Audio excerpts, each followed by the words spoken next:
I've been on a bit of a spending spree lately. I've got my new Checkpoint a truck bike here, an SL6.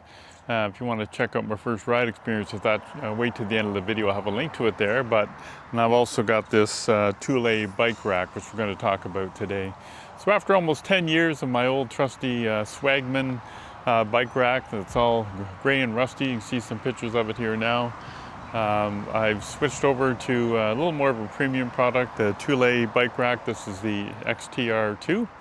So today I'm going to take you over kind of why I bought that, what the overview and the features of this are going to be. I also want to talk about just bike racks in general, why I think they're a really good purchase. So we'll spend a few minutes about sort of, where I've been with my bike racks over the last few years, what I like about them.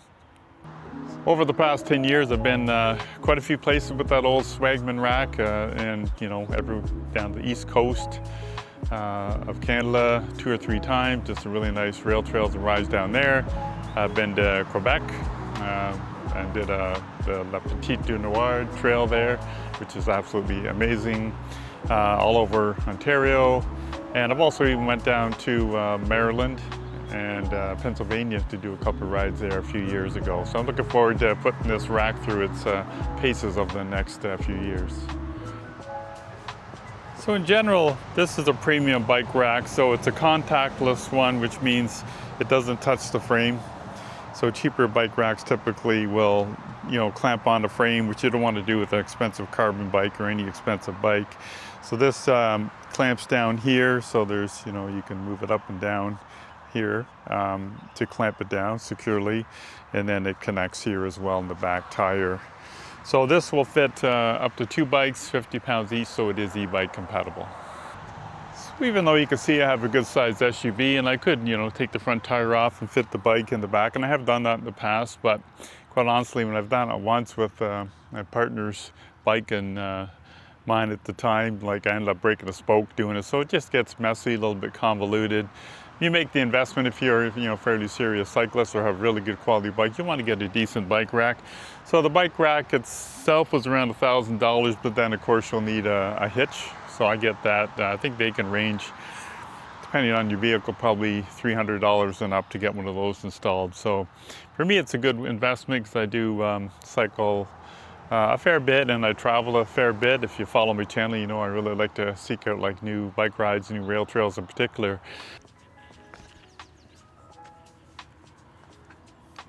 So bike rack really for me isn't only about big long adventures. It's also just like today, I'm 20 minutes from home. I decided to go for a ride. I do that quite a bit. There's a K&P trail, has a trailhead about 20-minute drive away where I can cycle to it, but then I won't go as far. So for me, it's really convenient. Once you have it on, just to load that up, you don't have to take your wheels off and worry about that. So the thing I really love about bike racks and having a decent one all these years is just the ease, for one. Once you get it in there and you go through the initial expense, the ease of putting it on and off is also really good, and just the freedom it affords. Every time I put my bike on there, I feel like I'm going for a little bit of adventure, which I guess I am.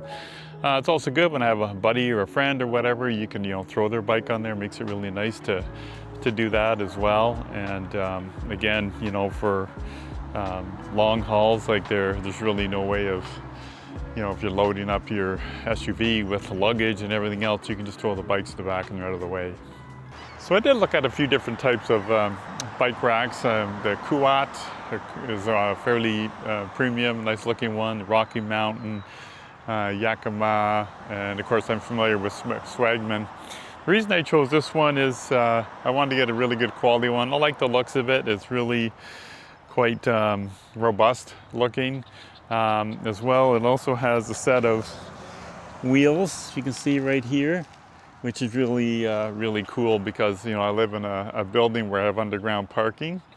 So I do take it off, particularly in the winter. If I'm not using it for a while, I'll take it off. And the old Swagman was lighter than this, but I could kind of carry it. It's just a bit awkward. This makes it really easy, as you can see here, for me just to kind of pull it through the handle and take it to where I needed to store it.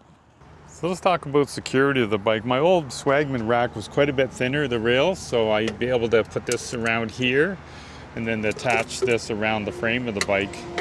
I can't do that now. I can't put it on here because it'll slide off, so I think I'm going to have to probably do something like over here attach that, and then put it over on the frame. I also have this cable which came with my Swagman lock that I'm going to be able to, put around, add a little extra security as well. Another reason I chose this bike rack is that it was available at my local Trek store, so really wasn't any more money than buying it off Amazon or somewhere else. And the nice thing, they agreed to build it, install it, and that's handy because it wouldn't have been real easy for me to do in an apartment building. So that was really a nice reason to kind of put me over the edge to make sure I got this bike rack, and I've been really happy with it ever since. So a couple of annoyances. One so far is that locking is a little bit more difficult on this than it was before. So one other annoyance of this is I don't love the design. They have a little lock built into here. So you can see it pulls out, but it's not very long. So it will allow you to basically try and maybe go around your tire. So it doesn't provide a lot of security, but also once it's on there, then you have to go underneath and lock it. And it's just, to me, it's not a very good design. I might still use it, but I'm gonna have to rely on other major locks if I'm leaving the bike unguarded for any length of time. So let's take a look and see how to fold this up and how to get it on and off of the car. So when you're done with it, basically you just pull this handle and up you go. Now it's a bit heavier than my old one, but listen to the click when this clicks in place. It's like rock solid. And again, you just want to bring it down, just hold it, it clicks into place. If you have the bikes on the rack and you want to open your trunk, you can do this, and it goes down and allows you to open your trunk, which most decent bike racks have that feature. So I'm going to put it all the way up and show you how it attaches. This is a bit of a unique feature I haven't seen in the other bike racks. My Swagman had a pin that went through, as you can see here, and then you could use a wrench and tighten it. So this one actually tightens, it's got this little pin that goes into that hole as you slide it in, but this one actually tightens in over here. So you just use the key.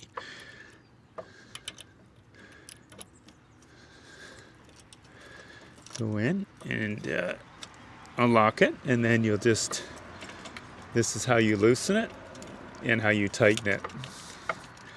So you tighten it nice and tight, and so there's a little piece inside there that expands inside, which is very unique, and this thing is so rock solid. So you get it nice and tight, you turn it again, pull it out, and then it's perfectly locked, very secure. So this combination of my new bike and my new bike rack really has me excited to get out and seek out some new adventures. So I hope you consider subscribing to the channel, liking the video, follow along, see where I end up getting on my adventures as well. I'd also love to hear from you. If you have a bike rack, you're considering getting one, what kind you have, and what do you think? Take care.